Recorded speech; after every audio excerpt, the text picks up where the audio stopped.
जब तक हम वेबिनार चालू करते हैं उसके बारे में बताना चाहता हूँ। ये वेबिनार आपको Jaslok hospital and research centre Mumbai, जो सबसे प्राधान्य यूनिवर्सिटी सबसे अग्रिम हॉस्पिटल है, जो पार्किंसन डिजीज के बारे में काफी संशोधन और ट्रीटमेंट ऑफर कर रही है, और पार्किंसन केयर ट्रस्ट के द्वारा उपलब्ध की जा रही है।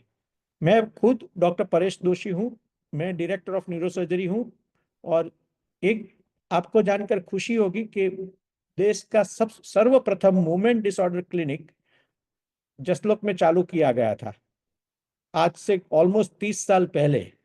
जब भी मूवमेंट डिसऑर्डर या पार्किंसंस चीज के बारे में इतनी जानकारी भी नहीं थी, तभी सबसे पहला क्लिनिक जसलोक अस्पताल में चालू किया गया था। सिमिलरली सबसे पहली डीप ब्रेन स्टिमुलेशन सर्जरी भी जसलोक अस्पताल में की गई थी इंडिया में।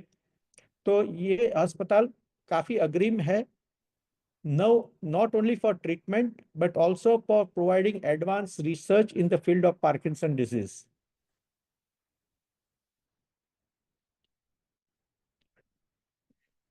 पार्किंसन केयर ट्रस्ट एक ऐसा ट्रस्ट है जो करीबन 8 साल से पेशेंटों के बारे में सोचता है, पेशेंटों को मदद करता है, और हर साल पार्किंसन केयर ट्रस्ट के द्वारा ये प्रकार के पेशेंट अवेयरनेस प्रोग्राम्स किए जाते हैं। ये वेबिनार के फॉर्म में आपके पास आया है।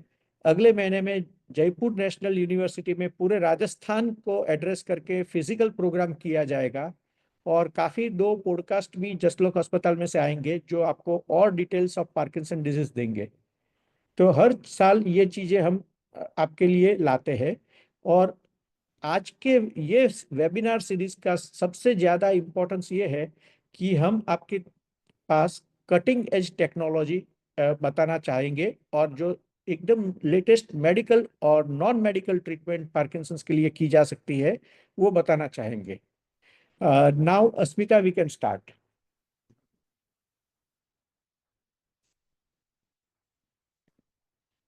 Okay, sir, I'll start.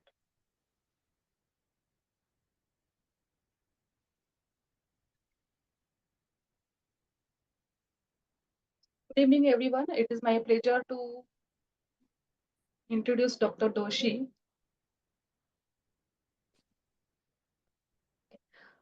Dr. Doshi is Director of Neurosurgery and Functional Neurosurgical Program, Jaslok Hospital, Director of Restorative and Regenerative Medicine, Jaslok Hospital, and he is a multiple position in several organization.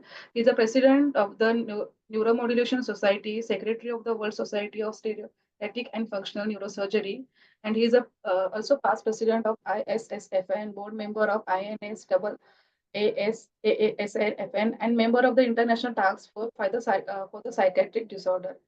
He has more than 60 publications and more than 550 invited lecture. He is a recipient of the PhD, Rajasthan University, and also the recipient of the several awards in the field of medicine and neuroscience. Welcome, Dr. Doshi. Thank you. I think with that we can start. You can start with the introduction of the speaker and the next speaker. Yeah, please. Thank you.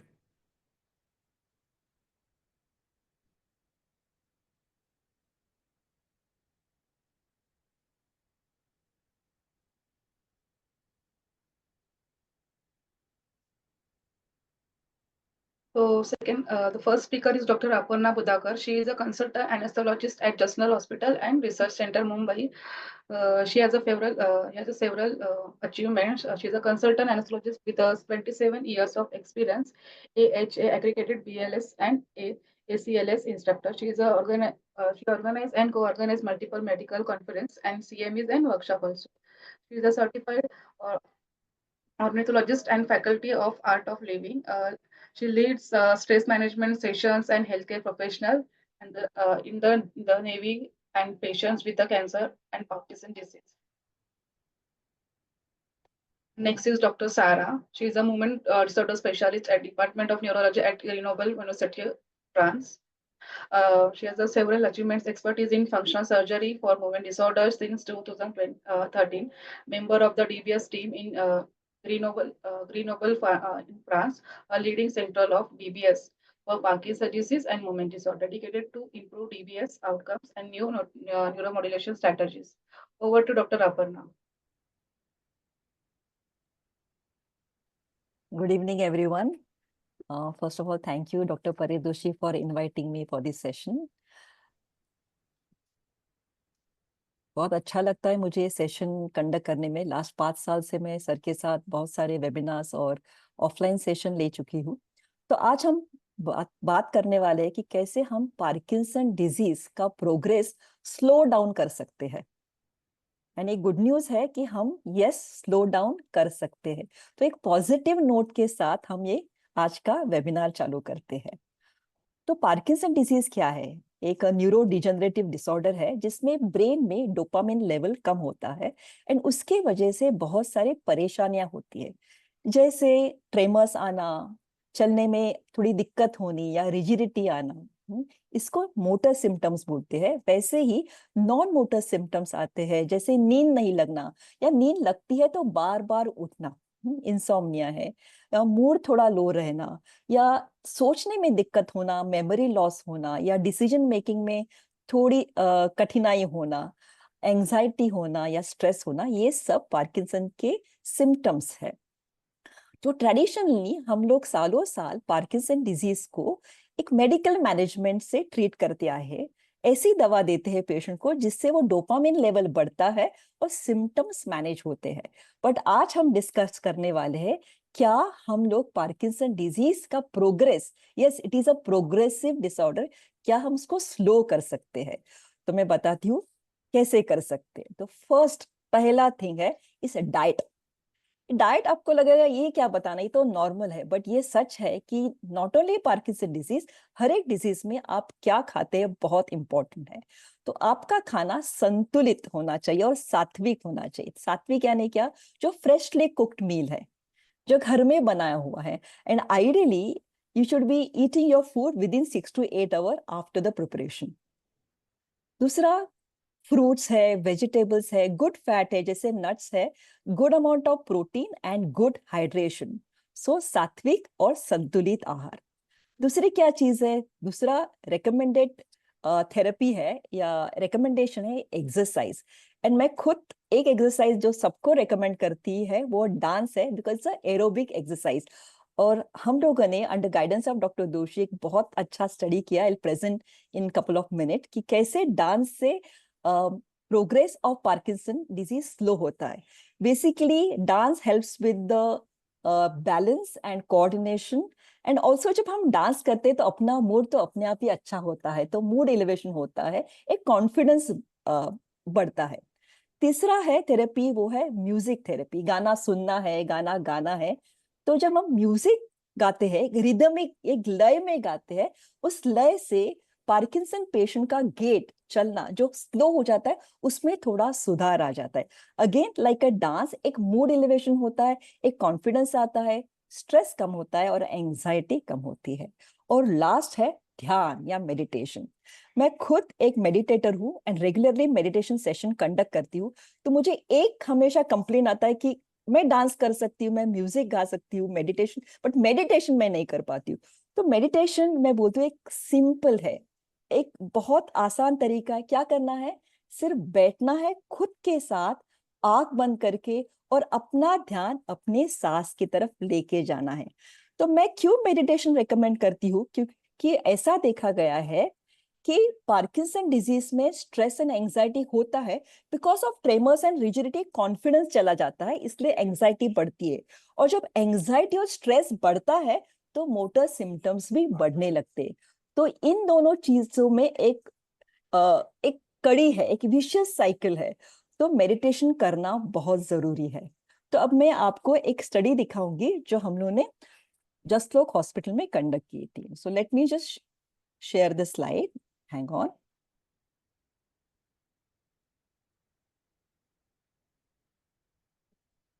क्या सब लोग slides देख पा रहे हैं? Yes? Yes, perfect. या, okay, fine.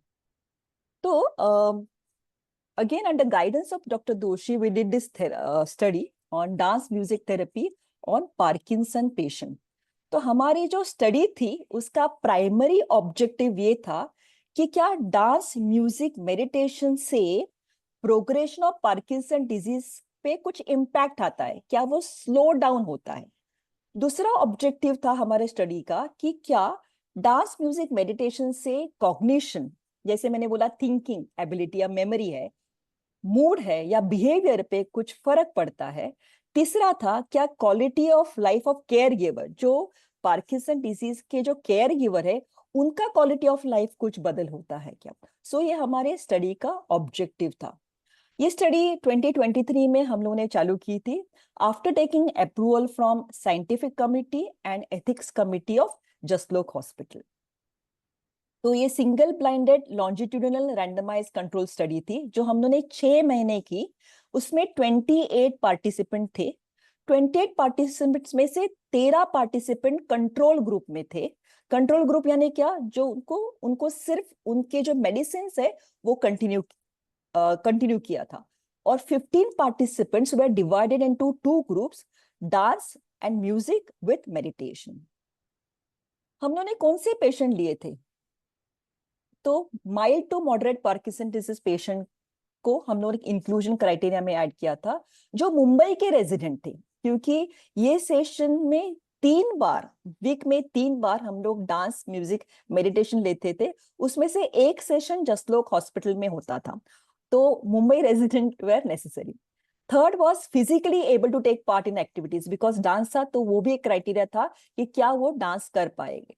हम लोगों ने कुछ एक्सक्लूजन क्राइटेरिया रखे थे, जैसे एडवांस पार्किंसन डिजीज है, जिनका डीबीएस सर्जरी हुआ है या 80 साल के ऊपर है, या कुछ एक्सट्रीम सिम्टम्स है, और एनी अटिपिकल डिसऑर्डर, ये सारे पेशेंट हम लोगों ने स्टडी में इंक्लूड नहीं किए थे। तो 2 ग्रुप थे, control group and intervention group. Control group में एज आई सेड उनका मेडिसिन चालू था, और इंटरवेंशन ग्रुप में dance music and meditation include किया था। ये स्टडी 6 महीने चला था।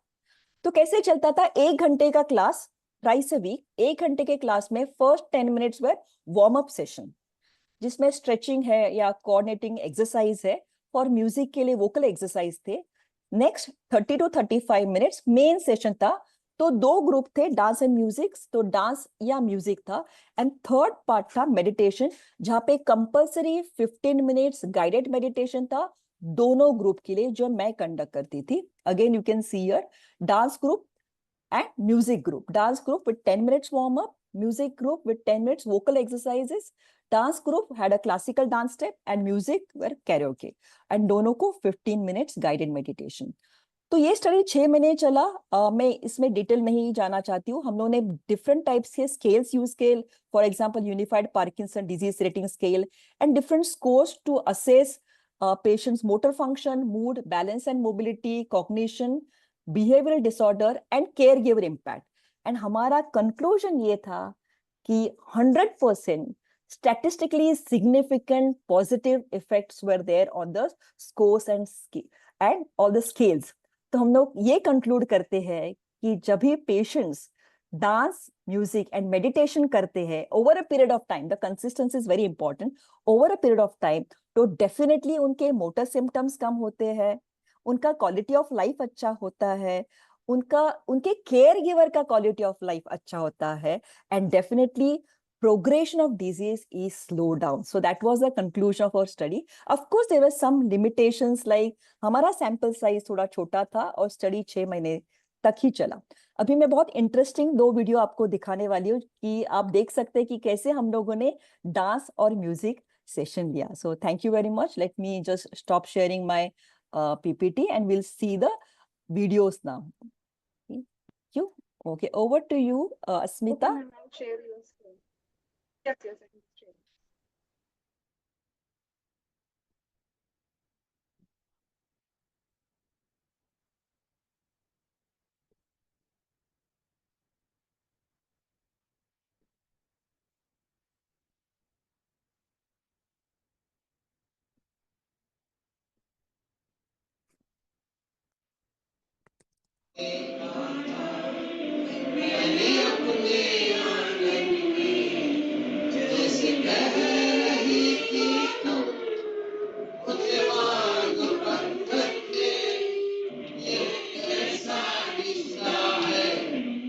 यह कैसे सपने हैं बेकार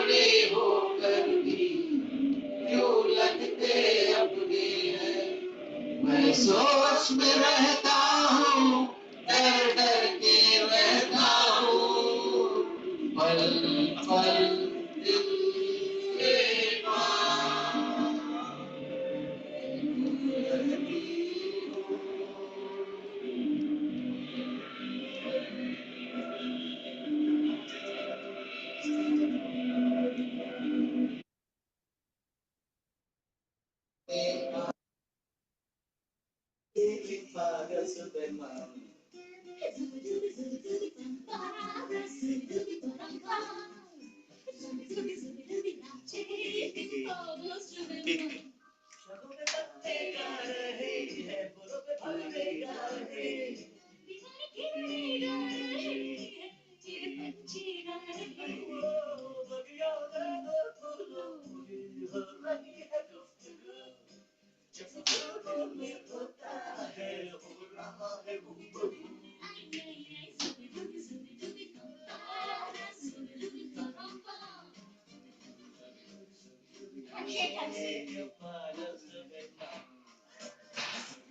Thank you so much, Asmita. I would like Dr. Paridoshi to add something about this study.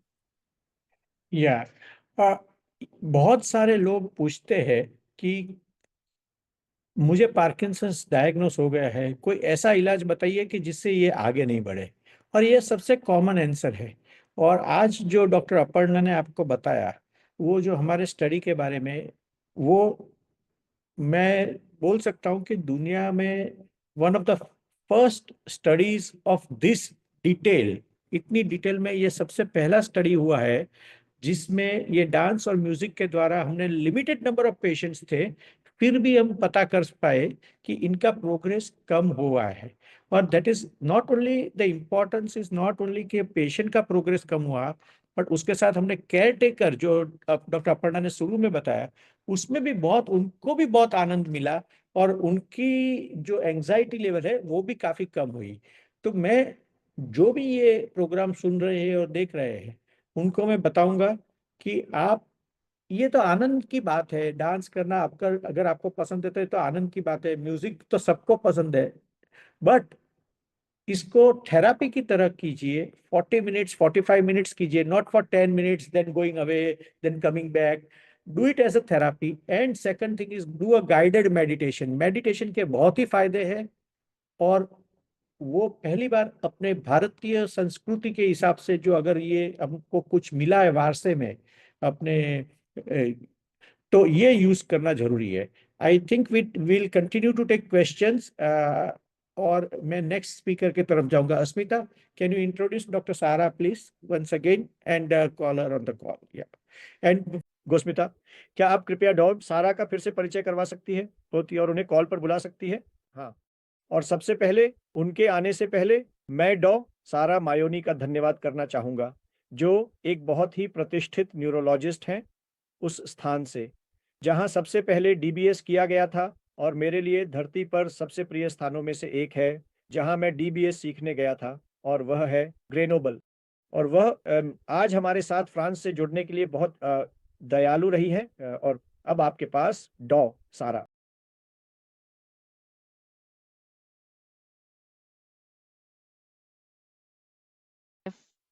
हाँ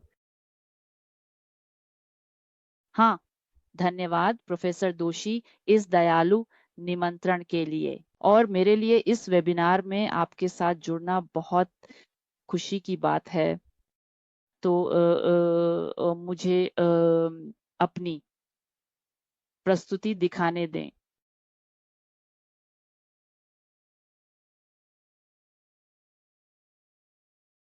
क्या आप मेरी प्रस्तुति देख सकते हैं? हाँ, धन्यवाद। हाँ, धन्यवाद। तो मैं पार्किंसन रोग के चिकित्सा उपचार की मूल बातें बताऊंगी। ये मेरे खुलासे हैं, और मैं पार्किंसन रोग के उपचार के तर्क और उद्देश्यों पर ध्यान केंद्रित करूंगी। मैं प्रारंभिक उपचार और मोटर जटिलताओं के उपचार के लिए कुछ वर्तमान साक्ष्य और सिफारिशें दिखाऊंगी। जैसा कि आप जानते हैं, पार्किंसन रोग एक बहुत ही जटिल बीमारी है। यह मोटर और गैर मोटर लक्षणों का मिश्रण है। एक प्रोड्रोमल चरण होता है जिसे अच्छी तरह से वर्णित किया गया है, जिसमें गैर मोटर लक्षण जैसे कि नींद, व्यवहार विकार के लक्षण, अवसाद, कब्ज, हाइपोस्मिया, चिंता शामिल हैं, जो मोटर लक्षणों की शुरुआत से 1 दशक पहले भी दिखाई दे सकते हैं। और फिर यह बीमारी प्रगतिशील होती है, इसलिए मरीज बीमारी के शुरुआती चरण का अनुभव करता है, जिसमें वो कुछ हल्के मोटर लक्षण होते हैं। और जैसे जैसे बीमारी बढ़ती है, मरीज मोटर जटिलताओं का विकास करता है। तो डिस्किनेसियास यह असामान्य अनैच्छिक हरकतें हैं और उपचार की प्रभावशीलता में उतार चढ़ाव और अन्य गैर मोटर लक्षण जैसे संज्ञानात्मक, मनोरोग, डिसोएटोनोमिक लक्षण भी होते हैं।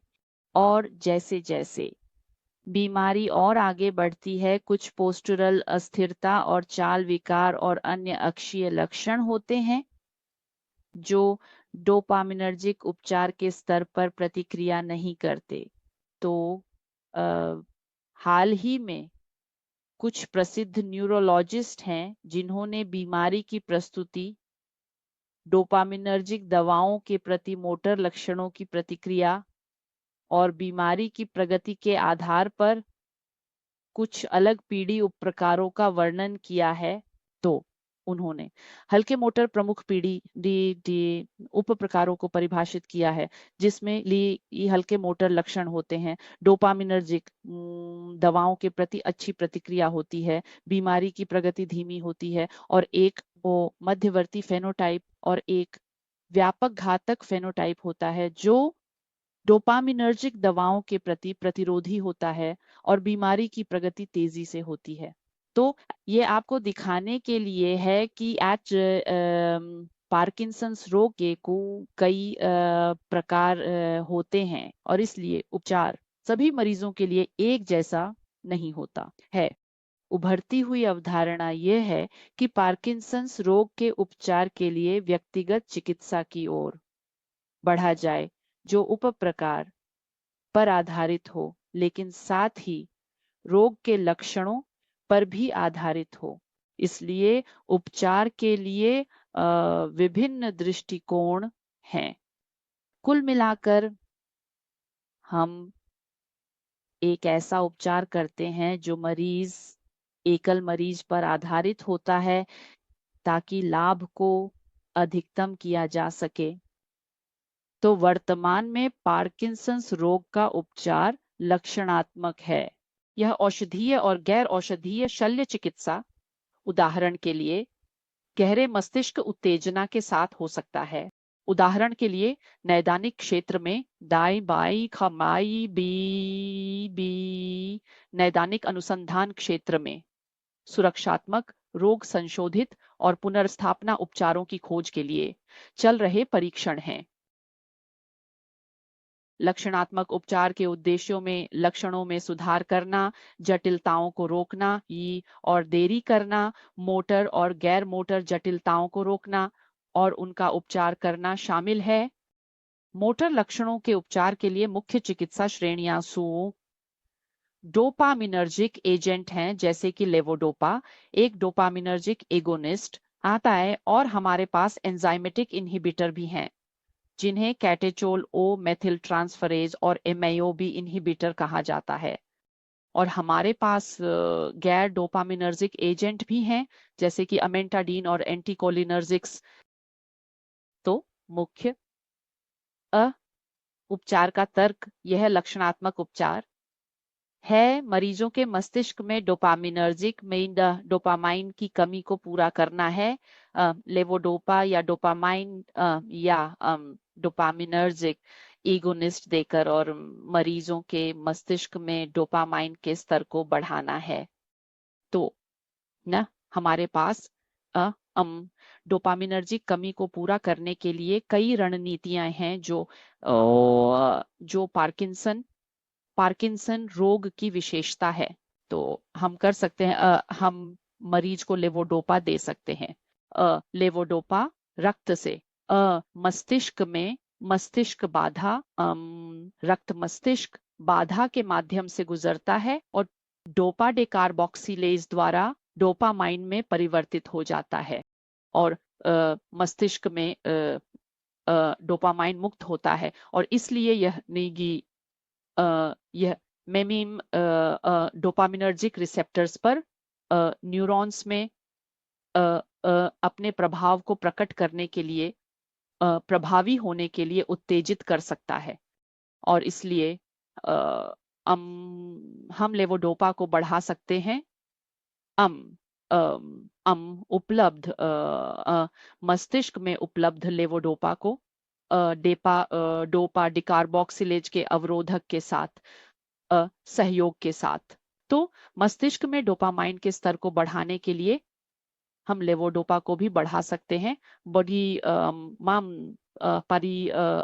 लेवोडोपा के विघटन को कम करके इस रक्त और मस्तिष्क में कैटेचोल ओपी मेथिल ट्रांसफरेज और मोनोएमिनो ऑक्सीडेज बी के अवरोधकों का उपयोग करके।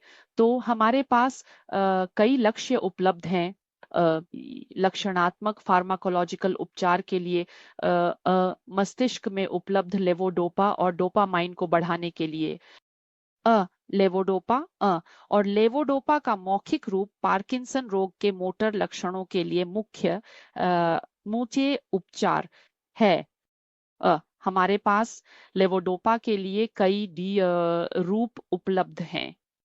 लेवोडोपा हमेशा डोपा डिकार्बोक्सिलेज के साथ जुड़ा होता है, जैसे कि बेनसेरजाइड और कार्बिडोपा, ताकि मस्तिष्क में उपलब्ध लेवोडोपा की मात्रा बढ़ सके और परिधीय स्तरों पर लेवोडोपा के दुष्प्रभावों को कम किया जा सके।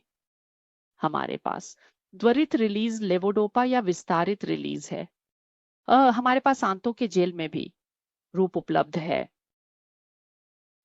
उपचार लेवोडोपा यह एक नई रूप है। हमारे पास इनहेल्ड और सबलिंगुअल लेवोडोपा भी है। इनहेल्ड में वर्तमान परीक्षणों के तहत है और माइक्रो टैबलेट्स में। तो बाइचम लेवोडोपा के साथ उपचार के लिए सबसे महत्वपूर्ण चीज है खुराक, आवृत्ति और समय। तो बीमारी की शुरुआत में खुराक कम होती है, दिन में 3 बार, और बीमारी की प्रगति के साथ हम धीरे धीरे खुराक और आवृत्ति बढ़ाते हैं और समय बहुत महत्वपूर्ण होता है। और सबसे सामान्य साइड इफेक्ट हमारे पास डोपामिनर्जिक एगोनिस्ट भी हैं। हमारे पास गैर एर्गोट व्युत्पन्न डोपामिन एगोनिस्ट हैं जो अब सबसे अधिक उपयोग किए जाते हैं, जैसे प्रामिपेक्सोल। हमारे पास त्वरित रिलीजर और विस्तारित रिलीजर्स दोनों हैं। तो विस्तारित रिलीज दिन में 1 बार है, आमतौर पर सुबह में, और रोपेरिडोन भी विस्तारित रिलीज और त्वरित रिलीज में उपलब्ध है। हमारे पास एक पैच भी है रोटिगोटिन के साथ।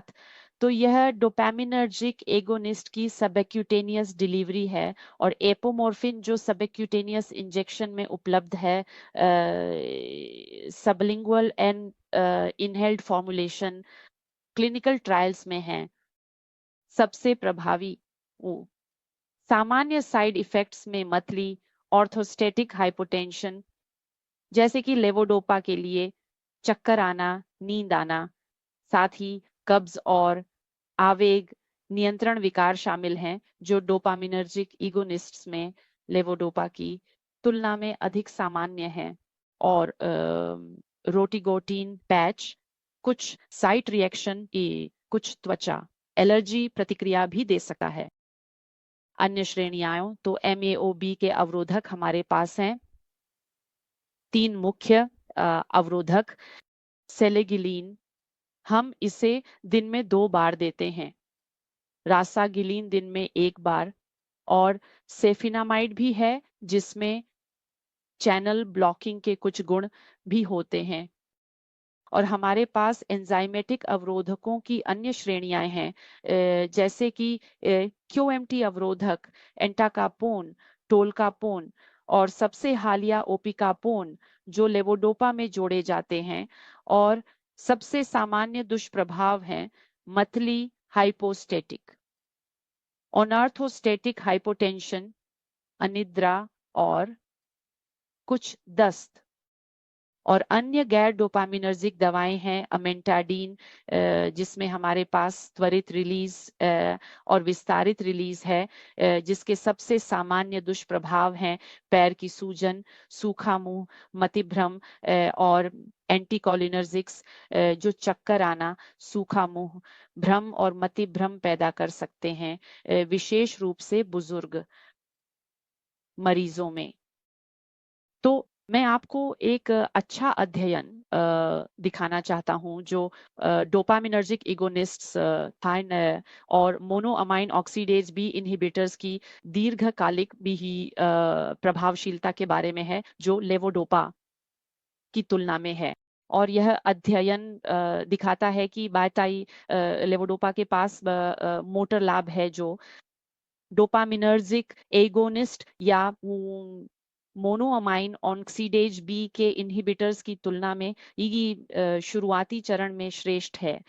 और डोपामिनर्जिक एगोनिस्ट और MAOB के इनहिबिटर्स के बीच मोटर लाभ समान है। डोपामिनर्जिक एगोनिस्ट्स ने दिखाया कि उनके पास MAOB इनहिबिटर्स और लेवोडोपा की तुलना में सबसे अधिक सामान्य दुष्प्रभाव हैं।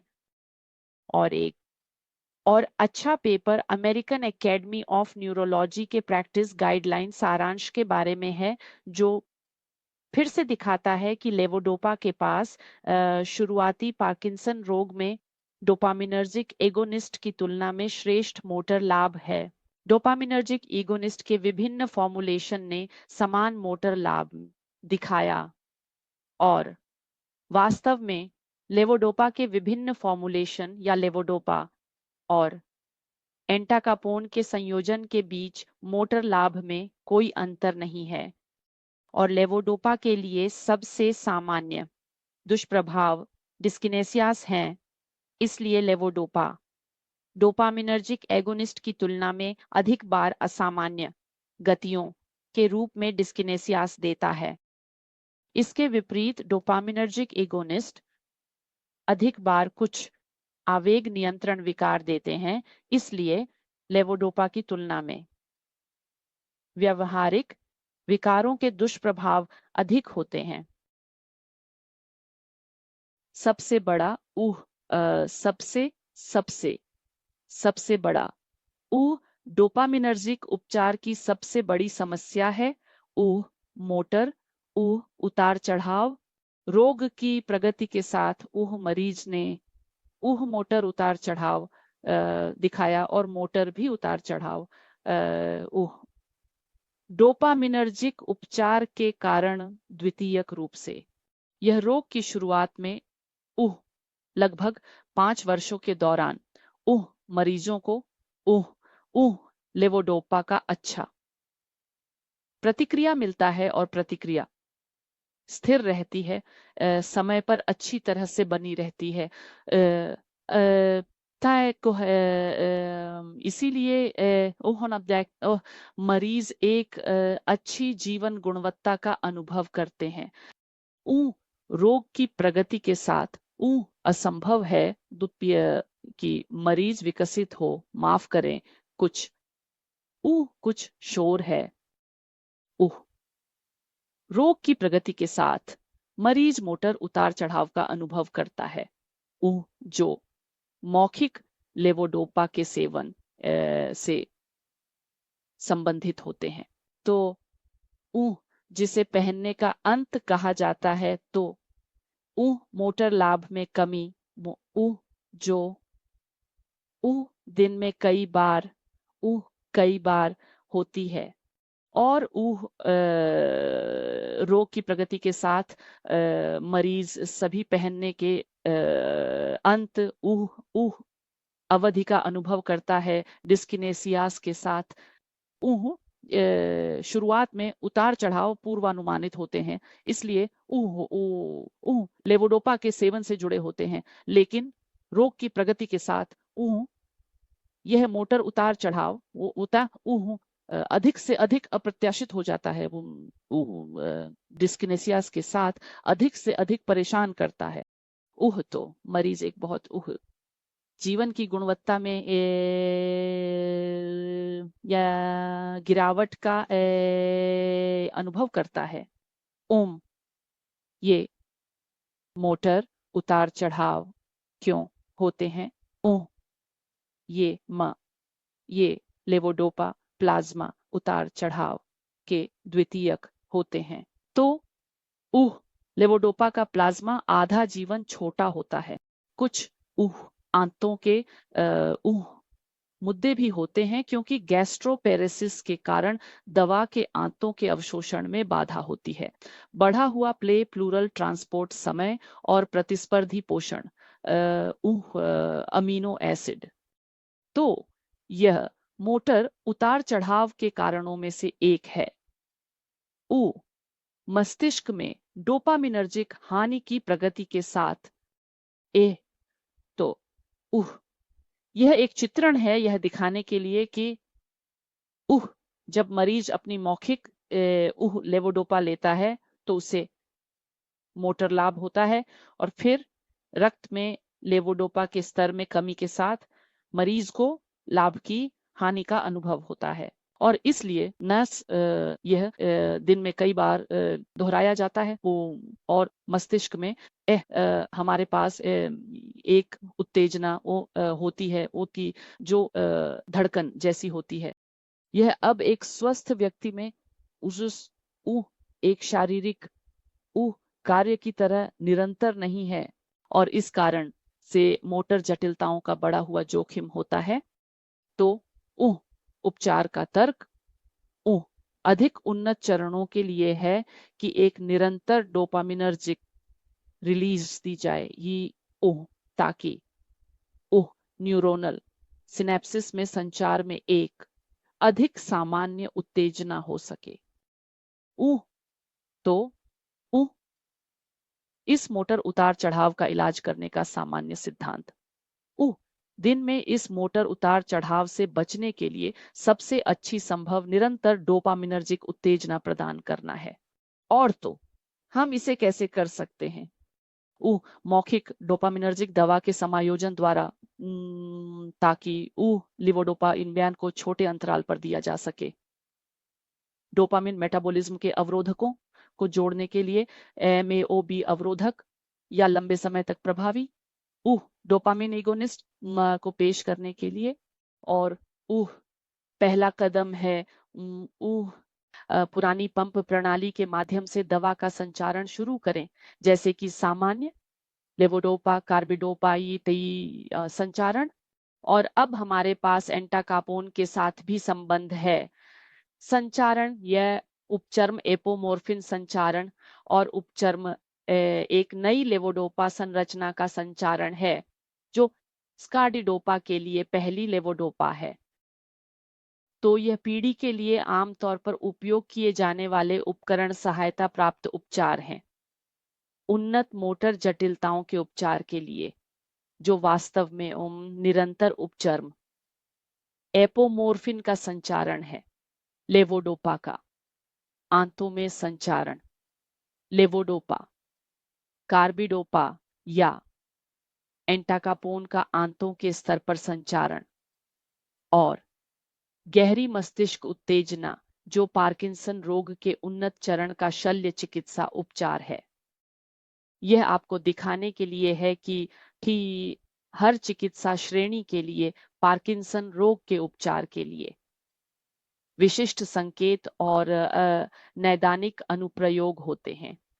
कार्बिडोपा लेवोडोपा का फॉर्मुलेशन व्यापक संकेत के साथ आता है, जिसका उपयोग आप रोग के प्रारंभिक चरण से लेकर अंत तक, यानी रोग के उन्नत चरण तक कर सकते हैं। डोपामिन एगोनिस्ट इक्के का भी व्यापक संकेत होता है, इसलिए आप इसे प्रारंभिक चरण में उपयोग कर सकते हैं, लेकिन हर चरण में लेवोडोपा के साथ सहायक चिकित्सा के रूप में भी उपयोग कर सकते हैं।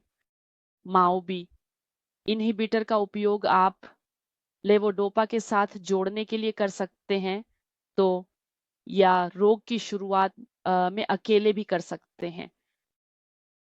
एंटाकापोन और ओपिकापोन, जो कि कैटेचोल ओ मेथिलट्रांसफेरेज इनहिबिटर हैं, हमेशा लेवोडोपा के साथ जोड़कर चिकित्सा के रूप में उपयोग किए जाते हैं और अकेले नहीं।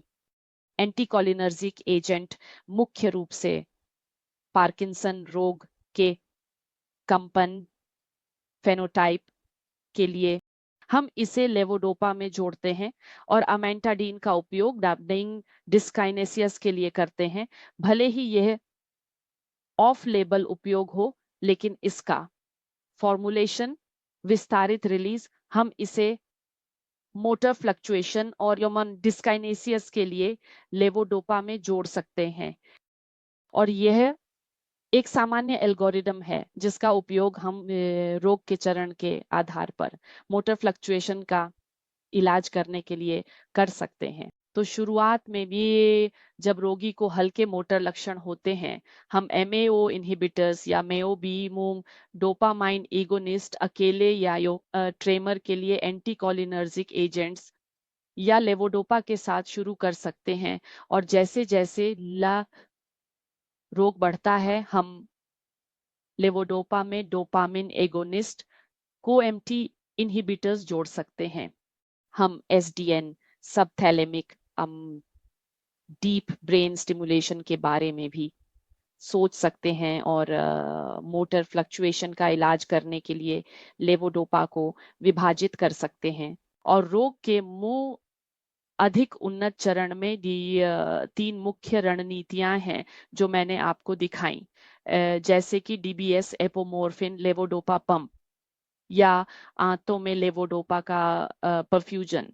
और यह स्लाइड आपको दिखाने के लिए है कि एक बहुत बड़ा सक्रिय और चल रहा क्लिनिकल रिसर्च क्षेत्र है। 2000 से इजाक 2023 तक लगभग 140 परीक्षण हुए थे जो लक्षणात्मक चिकित्सा के बारे में थे, और यह रोग की प्रगति को धीमा करने के लिए संशोधित उपचार है। तो यह दिखाने के लिए कि वास्तव में पार्किंसन रोग के अनुसंधान में एक बहुत बड़ी रुचि और एक विशाल क्षेत्र है। Sarah, that was an excellent talk and very comprehensive overview for the disease. And I think we would post this in a translated manner in Hindi later on. But I can see a lot of people who have been able to follow English have also commented in the chat box. They were very impressed. Thanks very much for joining us. Thank you for this initiative and for the invitation. Thank you. And if you can stay for a little time, that's fine. But if you have to leave also, that is okay. Whatever you suits you, because we might have some questions related to medicine we may ask you, but it's entirely up to you. I don't want to impose upon your time. Yeah. Yes, I can stay. I can That would be stay a nice. little Okay, bit. thank Okay. you. So now we'll go on to the last talk, and that is the talk by me. And I'm going to talk on deep brain stimulation and all that you wanted to know about deep brain stimulation surgery. And that is why what a lot of patients have been asking on this chat box. So let me start that by sharing my screen. And so there we go. Okay, what did it happen here? Okay. So let us start to talk directly, and this is all started where just now where Sarah is. We all should be thankful to this particular small town which has made a big impact on the world, and that is called Grenoble in France. It's a beautiful city, and this is where I went to learn deep brain stimulation from no other than a person called Professor Alim Louis Benabid, that you see him at different ages. This is when he was describing his first DBS, and you can see here Alim Louis Benabid talking to his neurologist Pierre Polak. This is in 2009 when he visited, and this is in 1998. And this is the first paper that came out in one of the most prestigious journal. ये journal था Lancet करके, और इसमें ये publish हुआ था deep brain stimulation for Parkinson disease. मैं इनके पास सीखने के लिए 1998 में गया, जब उन्होंने पहला DBS कॉन्फ्रेंस किया था, और उसके बाद प्रोफेसर बेनाबिड इंडिया में विजिट किए in 2009, and this is recently 2 years back, जब ग्रीनोबल में first meeting of the first deep brain stimulation society was conducted in 2023, and आप देख सकते हैं from there to there how the person changes, but उनका mind अभी तक change नहीं हुआ है, वो अभी भी नई नई खोज करते रहते हैं. So I'm grateful to Professor Benabid and the city of Grenoble, and Sarah, that's where you belong, or you are talking to from today. Now, what is deep brain stimulation surgery? Deep brain stimulation surgery, इसके words अगर आप तोड़ोगे तो पता चलेगा. deep माना अंदरूनी, brain माना दिमाग, stimulation माना stimulation. तो इसके अंदर ये इलेक्ट्रोड होता है जो दिमाग के अंदर जाता है, वो एक वायर के द्वारा कनेक्ट होता है और पेसमेकर के द्वारा करंट देके इसको स्टिमुलेट किया जाता है. ये सबसे पहला पेशेंट है भारत का जिसके ऊपर डीप ब्रेन स्टिमुलेशन सर्जरी हुई थी, और ये भी 12 साल के बाद का पिक्चर है उसका सर्जरी हुआ था 1998 एंड में, अर्ली 1999 में, जो इंडिया में सबसे प्रथम था.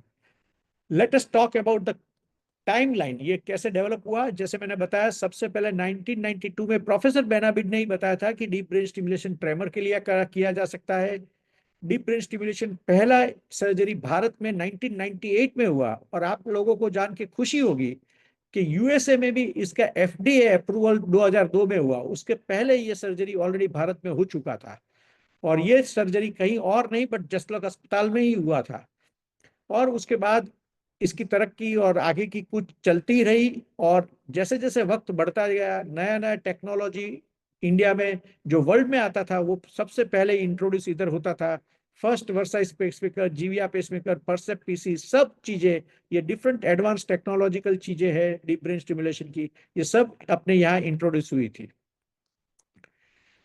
आज तक, अभी तो ये स्लाइड थोड़ी पुरानी है, 2.5 लाख के ऊपर deep brain stimulation surgery world में परफॉर्म की गई है, और हमारे सेंटर पे भी 750 सर्जरी हो चुकी है. और देख सकते हैं आप इधर 2021 की स्लाइड थी, इसलिए 550 सर्जरी थी. अभी हम 2025 में है, already 750 surgery deep brain stimulation की हो चुकी है. तो क्या एग्जैक्टली ये सर्जरी में होता है? ये कार्टून है, आपको दिखेगा कि एग्जैक्टली क्या होता है. ड्रिल करके छोटा होल किया जाता है हेड के ऊपर, 2 वायर जाते हैं, और इलेक्ट्रोड के साथ एक्सटेंशन वायर को कनेक्ट करके पेसमेकर के द्वारा इसको करंट दिया जाता है. ब्रेन स्टिमुलेशन के 3 प्राधान्य टारगेट है. एक सबथैलेमिक न्यूक्लियस, दूसरा थैलेमस जो हम ज्यादा यूज नहीं करते, और तीसरा पैलिडम. तो ये 3 टारगेट है. हम यूजुअली 90% पेशेंट्स में ये ग्रीन वाला टारगेट यूज करते हैं, 10% पेशेंट में ब्लू वाला टारगेट यूज करते हैं. ये सर्जरी काफी जटिल है. It requires a lot of team work, many people are involved and lot of equipment is involved. ये एक पर्टिकुलर सर्जिकल सेटअप है जसलोक अस्पताल का. आप देख सकते हैं कि यहाँ पे एक स्टीरियोटैक्टिक फ्रेम है, सी-आर्म है, माइक्रो इलेक्ट्रोड रिकॉर्डिंग इक्विपमेंट है, नेविगेशन सिस्टम है, और काफी लोग टीम में है. एनेस्थेटिस्ट, न्यूरोलॉजिस्ट, न्यूरोफिजियोलॉजिस्ट, बहुत सारे लोग आते हैं ये सर्जरी के सपोर्ट करने के लिए. ऑलमोस्ट 7 से 8 लोग लगते हैं ये सर्जरी को अच्छी तरह से कंप्लीट और सक्सेसफुल करने के लिए. ये सर्जरी की शुरुआत होती है ये स्टीरियोटैक्टिक फ्रेम फिक्सेशन से. उसके बाद पेशेंट को सीटी स्कैन में लिया जाता है लोकलाइजेशन के लिए।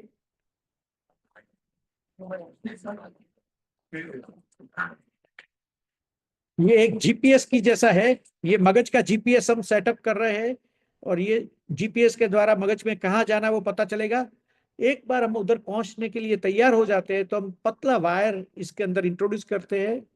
This wire is a very thin, it's a much thinner than your hair also, and ये वायर के अंदर ये सिग्नल रिकॉर्डिंग होता है ब्रेन के सिंगल सेल का। ब्रेन के एक कोश में से हम सेल रिकॉर्डिंग करते हैं, और ये आप देख सकते हैं कि कैसे दिखता है। This is patient -4. You can see the और ये firing of the tremor cells. ये ट्रेमर है, कंपन है, और कंपन के साथ इसका ताल मिलता है। दोनों चीज का ताल साथ साथ में मिलता है। Sound. और एक बार ये माइक्रो इलेक्ट्रोड रिकॉर्डिंग्स के द्वारा हम प्रस्थापित करते हैं कि हमको कहाँ जाना है, फिर हमको देखना है कि पेशेंट को इससे कितना फायदा होता है। तो आप ये देख सकेंगे वीडियो में कि पेशेंट को शुरुआत में स्लोनेस है और हाथ की मूवमेंट स्लो है और स्टिफ है, और जब भी हम सही जगह पे पहुंचेंगे तो वो आसान हो जाएगी। 2 milliamp, station -1. Your hand. थोड़ा स्लो है, पूरा हाथ नहीं घुमा सकता है।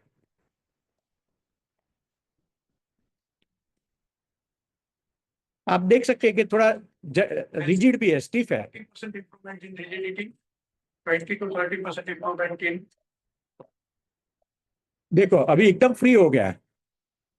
Okay, this is better or previous one was better? This is better. This is better. देखा? हाँ। Station 0. हम टारगेट पे पहुंच चुके हैं और उसका हाथ भी फ्री हो गया है। Now nicely turn your hand fully. Almost 60 to 70% improvement. तो इस तरह से हम कंफर्म करते हैं कि पेशेंट को फायदा भी होता है। ऑपरेशन टेबल पे ये अवेक कंडीशन में किया जाता है और पेशेंट एकदम आराम से टॉलरेट कर सकता है। आप देख सकते हैं पेशेंट एकदम कोऑपरेटिवली टॉलरेट करता है। उसके बाद ये इलेक्ट्रोड प्लेसमेंट हो जाता है और इस तरह से हम deep brain stimulation surgery complete करते हैं। किस पेशेंट को ये सर्जरी काम में आ सकती है?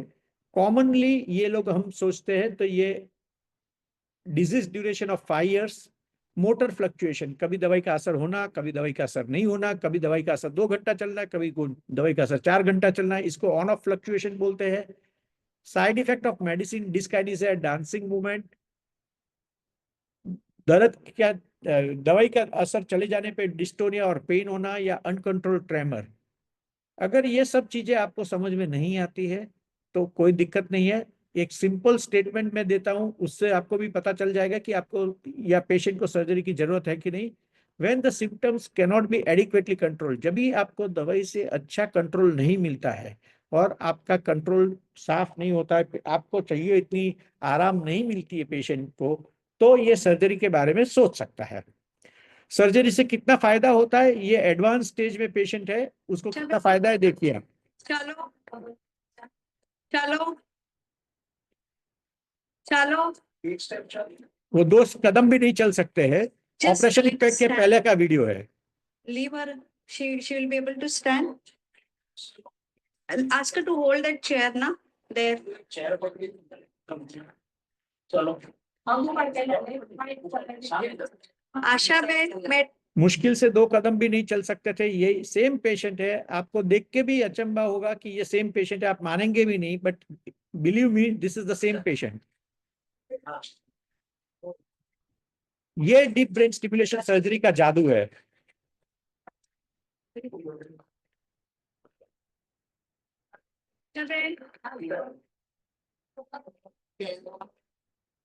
ये पेशेंट जो कंपन से परेशान था वो अपने आप गिटार बजा सकता है।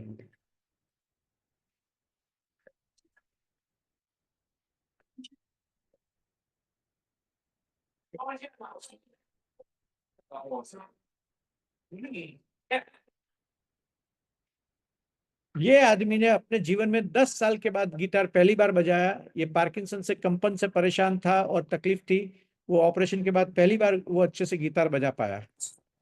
ये डॉक्टर्स है कोई जो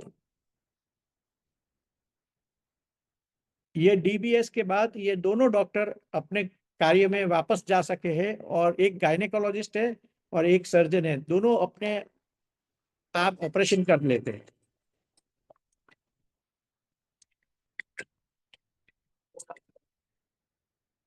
तो ये डीबीएस की वजह से आपको न तो फायदा भी मिलता है, लेकिन आप अपना कार्य भी वापस करने के लिए क्षम you can go back to your work. Now we come to the outcome. लोगों को जानने की जरूरत है। लोगों ने चैट बॉक्स में काफी लिखा था डीबीएस से कितना फायदा होगा। करीबन 60% improvement in your motor scores, जो आपका डिसेबिलिटी स्कोर है उसमें 60% तक का इंप्रूवमेंट होता है, और 40% तक का रिडक्शन आपके मेडिसिन में हो सकता है। ये हमने 2 साल और 4 साल का स्टडी किया है। अभी ग्रेनोबल ने लेटेस्ट पब्लिश किया है, डॉक्टर सारा भी उसके ऑथर है। 15 साल के बाद भी डीबीएस में फायदा होता है, वो भी बताया है उन्होंने, after 15 years.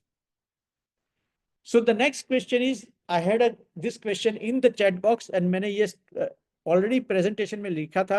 My father is 70 years old. Is it safe to undergo deep brain stimulation surgery? ये सब लोग पूछता चाहते हैं, जानना चाहते हैं, क्योंकि पार्किंसन डिजीज ओल्ड एज की बीमारी है और पेशेंट 70 के ऊपर हो सकता है। तो ये जानकारी हमको तो मालूम थी, लेकिन हमको स्टडी भी करना था। तो हमने ये स्टडी किया, एक comparative study of outcome between young and old patients. क्या ओल्ड पेशेंट में अलग आउटकम मिलता है? क्या यंग ओल्ड पेशेंट में रिस्क ज्यादा होता है? क्या ओल्ड पेशेंट में सर्जरी नहीं कर सकते हैं? तो ये सब के जवाब के लिए हमने ये स्टडी किया था, और ये पब्लिश हुआ था जर्नल ऑफ क्लिनिकल न्यूरोसाइंसेज में कई सालों के पहले। 40 पेशेंट्स का स्टडी किया था, 20 patient which were less than 65 years and 20 patients who were above 65 years. और 2 साल का फॉलोअप था, long follow-up, it's not a short follow-up, long follow-up था। और आप देख सकते हैं कि बिफोर और आफ्टर सर्जरी में ब्लू है वो यंग है, रेड है ओल्ड है। ये सर्जरी के पहले उनका मोटर स्कोर था, ये सर्जरी के बाद उनका मोटर स्कोर 40% के नीचे आ गया, और 2 साल के बाद और फायदा हुआ। सिमिलरली खाली डिसेबिलिटी स्कोर ऑफ मोटर यूपीडीआरएस गिने तो वो भी फायदामंद हुआ, और लिवोडोपा रिडक्शन ऑल्सो। ये कंपैरिजन था between young and old, and you can see that the blue and red bars are going together on the same level. So there was no much difference in the outcome between young patient and old patient in our own study. So that has encouraged us to offer this surgery to elderly patient. आप देख सकते हैं कि ये 73-year-old man है। ऊपर हाथ ऊपर ले जाओ, है ऊपर, स्लो है, देखो, ऊपर ले जाओ, hardly able to stand or walk. एकदम चलो, हाँ चलो, हाँ काका। And the same patient after surgery.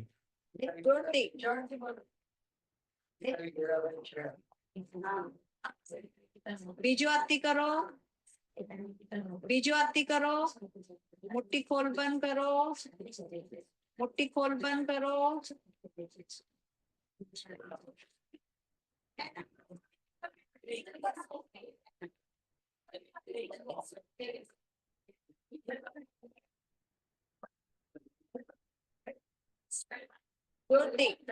Completely independent हो गया है।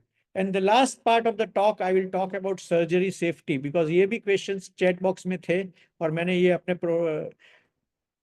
हर एक चीज के लिए हमने अपने खुद का स्टडी किया है, क्योंकि वर्ल्ड का स्टेटिस्टिक्स अलग होता है, अपना स्टेटिस्टिक अलग होता है। तो 2011 में हमने 150 डीबीएस के बाद साइंटिफिक पब्लिकेशन किया, और आउटकम का नहीं, कॉम्प्लिकेशन का पेपर पब्लिश किया। और 2021 में हमने after 519 cases we published, and what did we find? And this was the paper published in the reputed journal called Neuromodulation, and we had studied around 3 patients in this group were under the age of 10, and 23%, they got the disease at the age of before 10 years. They are called juvenile Parkinson's disease. And what did we find? हमने ये देखा कि risk of surgery as the number of surgery increases becomes low. पहले 4 था, फिर 2 complication हुए, फिर 1 complication हुआ, और लास्ट 300 केसेस में 0 कॉम्प्लिकेशन। सो ये लर्निंग कर्व है, जैसे जैसे कोई चीज आप बार बार करते जाते हो वो कम होती जा रही है। ओवरऑल कॉम्प्लिकेशन रेट भी आप देख सकते हैं कि ऑलमोस्ट 1/3 हो गया लास्ट 100 सर्जरीज में। और ओवरऑल कॉम्प्लिकेशन रेट अगर हम वर्ल्ड के टॉप सेंटर्स, ये स्टेटिस्टिक्स है वर्ल्ड के टॉप सेंटर्स का, और उसके अंदर कंपेयर करें तो जो मेजर कॉम्प्लिकेशन है सबके उसमें 2.7 to 2% तक होता है। हमारा रेट है 0.6% to 1.3%। So this was the conclusion। हमने ये पेपर में कंक्लूड किया कि centre of excellence should have more than 200 surgery experience, preferably by one center, and in this center should only be given the responsibility for training. I think with that I would like to end and try to answer the questions that we have and continue my talk. Let me see, stop there.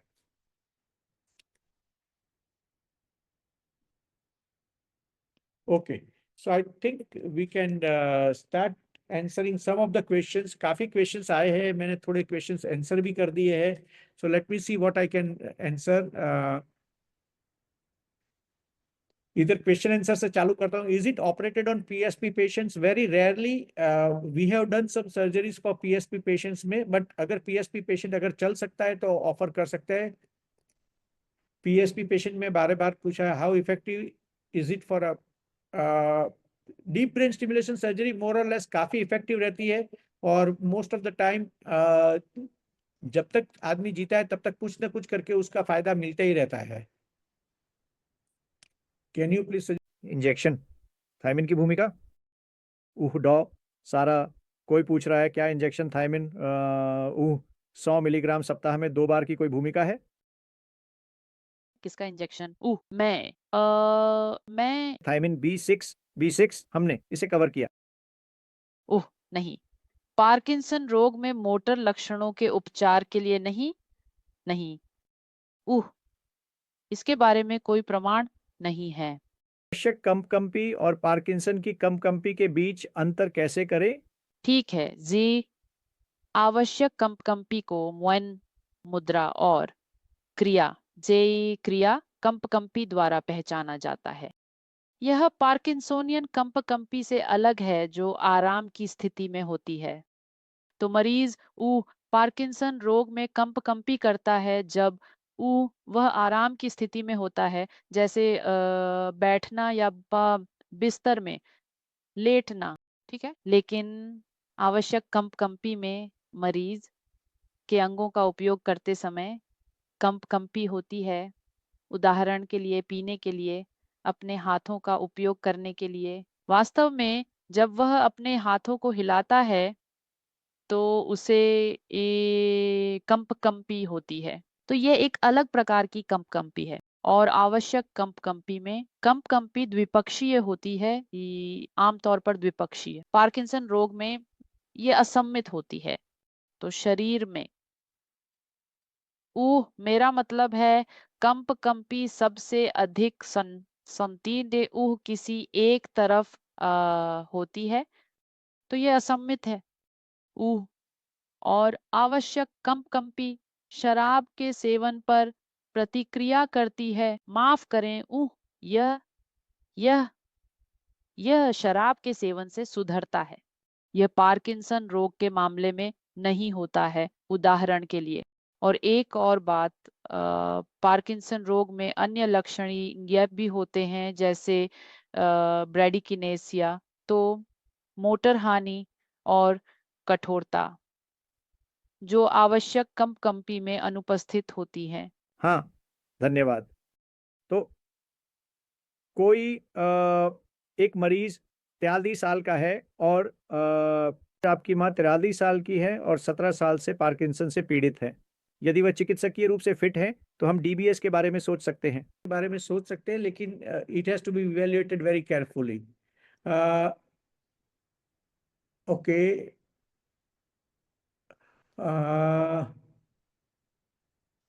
how early you should do this surgery after diagnosis? ये surgery diagnosis के बाद तुरंत नहीं करनी होती है। 4 या 5 साल का वेटिंग है। मेरे प्रेजेंटेशन में मैंने बताया था after 5 years you should consider, और जब भी तकलीफ बढ़ती है, मोटर फ्लक्चुएशंस होते हैं तभी। ओके,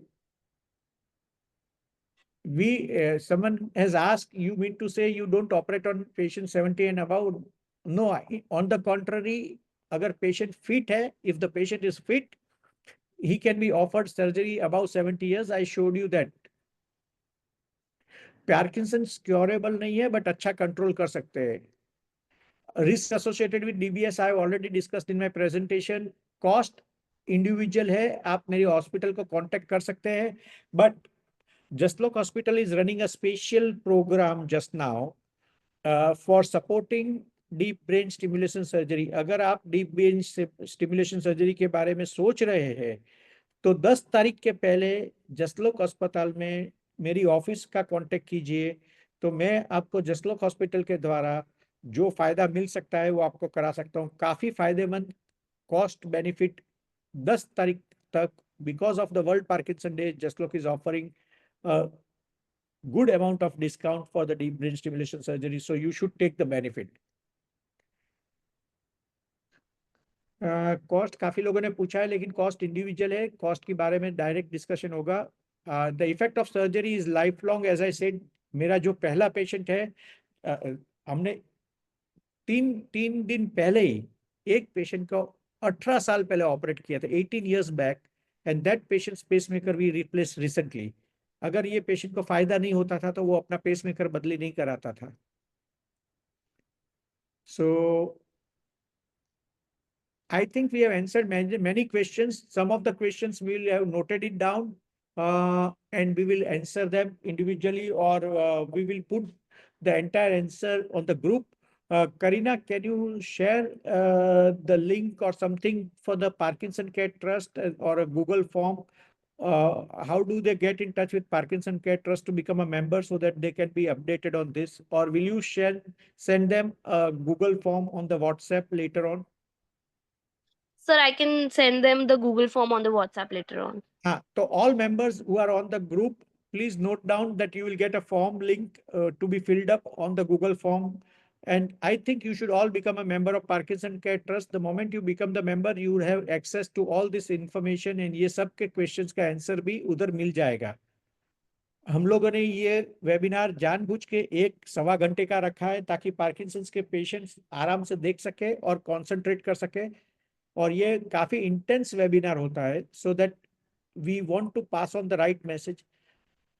भूलिएगा मत, the second webinar is on 7th and the last webinar is on 10th. हर एक वेबिनार में एकदम latest information and up to date scientific information. None of the information here given is non-scientific. It is highly scientific information that we will be giving you, which will be very useful in either understanding the disease or managing the disease. With that, I would like to thank once again Dr. Sara Meoni for joining us and all the other panelists who have joined us here today. Thank you.